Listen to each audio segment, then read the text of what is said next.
Welcome, everyone.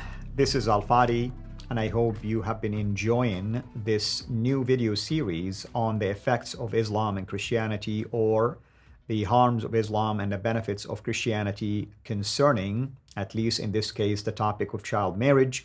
With me here, of course, joining us virtually, our dear brother Michael Jones, who runs Inspiring Philosophy and who does amazing research, scientific research, to prove the point, to make basically a case in point, if you wish, concerning these topics. Last time, we addressed the angle of the physical harm of child marriage. Today, we're going to talk about the angle of mental harm of child marriage. Again, with us here in studio is our dear brother and friend, Michael Jones. Michael, thank you so much and welcome back.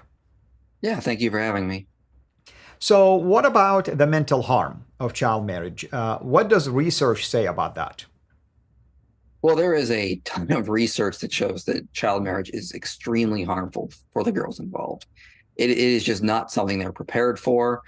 They suffer from all sorts of issues, and this is shown in study after study. There was recently a narrative review is done, and a narrative review is where they look at numerous studies and just give you the overall picture of what multiple studies are pointing to. So this was published in 2022. So last year, actually. It's titled Overlooked and Underaddressed, a narrative review of the mental health consequences of child marriage. And right in the abstract, they say intimate partner violence, poverty, challenges in childbirth, and isolation were identified as social factors linked to the emotional stress by those married as children. Depression was the most reported mental disorder. Anxiety, phobias, psychological distress, substance misuse, and negative well-being, and antisocial personality disorder were reported at a little less frequency. The findings highlight that while significant emotional distress and specific mental health conditions are linked to child marriage. So they know there are still some gaps, but this is generally what the research is showing, is that child marriage is associated with things like depression, mental harm, all these things, psychological distress as well. So this is basically what the results show. And they were able to adjust for confounding factors like poverty. So one of the things they were able to note in this paper is that a lot of this is not necessarily coming from just being in poverty, because a lot of times you see child marriage resulting from poverty. Girls are born to a really poor family, so they're wed early in hopes that someone else will provide for them. But they adjusted for that, and they were able to show it's not coming from poverty. It's coming from child marriage, more likely. That's interesting. That's interesting. And how does that play also into the mental side of things? Is there anything you want to add to that?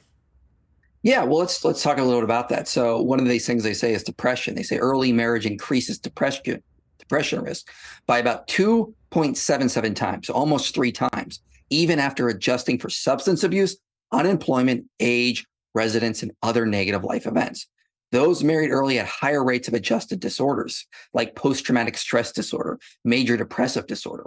So even if you take a girl who is born maybe to a rich family and she's married early, she's more likely to suffer from depression or post-traumatic stress disorder. They're just not ready to be in these types of situations. And so what they're basically pointing out is that, a lot of times you could say things like, well, maybe it's just coming from something else. And it's a correlation, not causal link. So correlation, not causation. These women are just born in really poor regions. They may be on some sort of substance abuse issue, but they adjusted for that. And they noted that even when you adjust, you still see these types of things. They also note psychological distress was associated with child marriage as well. A lot of these types of things as well. Girls were more likely to commit suicide, for example. So there was a study done in Ethiopia where they looked at child marriage, and they were able to use a regression model as well.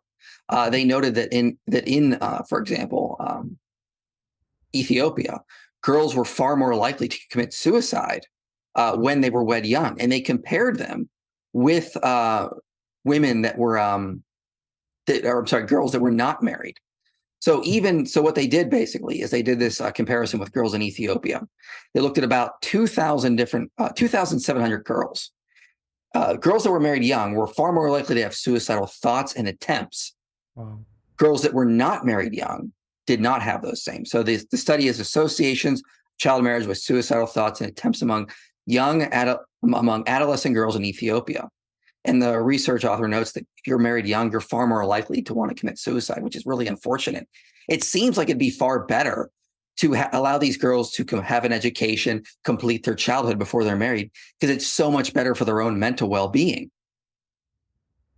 Yeah, that's correct, and it's the suicidal ideation is very high. It's just so depressing, really, just to hear this results. And like you said, I like the comparison you made. Is like, even if the girl was from a wealthy family, meaning that you have everything you need, you don't have to worry about anything. You would expect people in a that kind of economical and social setting not to have a worry of the world, and they should enjoy marriage, and that's an added benefit and blessing to their life. But yet that's not the case. They suffer, as you stated, from mental health issues, depressions, and also post-traumatic issues and suicide ideation. So are there any other areas also, or geographical areas or cultures where Islam is that have the same effect, by the way?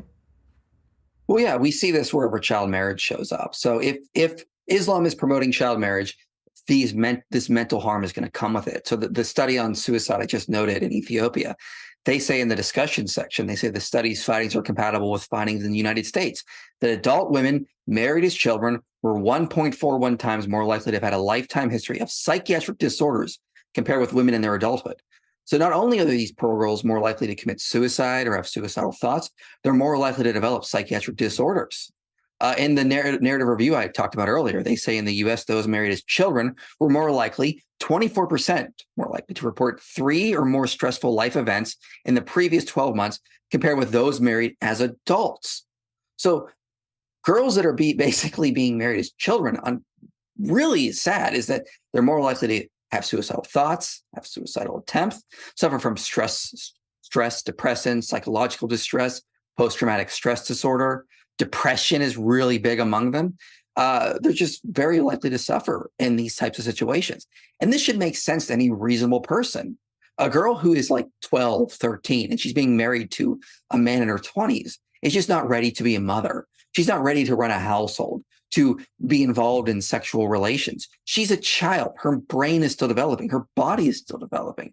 It makes far more sense for us to wait until she's in her late teens, minimally. And again, this is what we see in the past. If you go back and you read studies like what I cited in my recent debate, if you go back to like ancient Palestine, Michael Sadlow notes that the average age girls were marrying was not 12 or 13, but late teens, early 20s. You see mid-teens in Babylon, for example, and they weren't doing as well as the girls in Palestine. They were waiting till 18, 19, 20. Basically, a lot of people in the ancient world understood this as well. We see this also in the book by Kim Phillips. The book is titled Medieval Maidens. She notes in the Middle Ages, girls were not being married off at 12. They were more likely being married off past the age of 16. Some were being married off in their 20s. There was also certain stipulations being pointed out that if a royal girl was married to a king, for example, they would often include in the marriage contract, you can't consummate the marriage till like 18, for example. Giles of Rome, for example, was writing and saying that, you should wait to consummate a marriage until 18. Albertus Magnus said that you need to wait until after 16. So it seems that even people before the modern era recognized that girls just simply weren't ready for this, that you need to wait. And this shows up in the current medical literature, that we see girls suffering from all these mental problems. So why would you force your daughter, your niece, into these harmful situations? Why would you not protect her until she's an adult? Right. Out of curiosity, in the research you've done, are there any recommendations made about things to avoid or things you should enforce and so on and so forth? Yeah, they a lot of this research says we need to educate more people in sub-Saharan Africa, throughout the Islamic world, Southeast Asia, on the harmful effects of child marriage. The same thing with things like female circumcision. A lot of the times what happens is they go in and they outlaw it. And that, unfortunately, just leads to rebellion. What works is going into these regions and educating village elders, educating a lot of village elders that are women as well, on the harmful effects of child marriage. And that helps the people understand why this is bad, why it needs to be outlawed. So, and we see this when we go in and we educate people in Syria or Lebanon, child marriage starts to decrease. And that's what we want.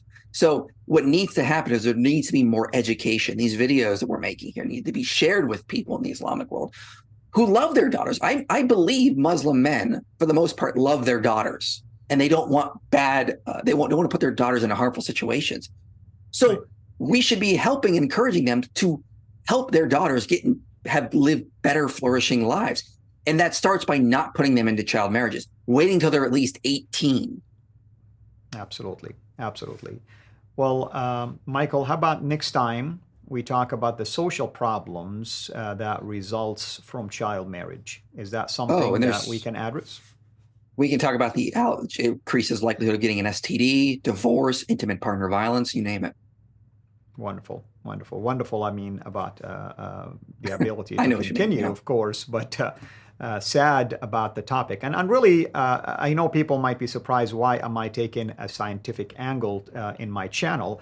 Because it all ties together. I mean, I am a former Muslim, and I care for my Muslim people. As Michael says, we care, really. A father will care for his own daughters, basically, and their well-being if they get educated. And in my case, okay, so I found the truth in Christ, and we want people to know the difference between what Christianity promotes, at least from a scriptural standpoint, versus what Islam in its own scripture promotes, and in this case, child marriage. And I think just in the last 3 episodes alone, we have heard nothing positive whatsoever that comes out of the practice in and of itself. So you would wonder, why would a God, the God of the Quran in this case, promote something that is so harmful to one of his creation? Again, we want to thank Brother Michael for taking the time to do this. And until next time, everyone, have a blessed day.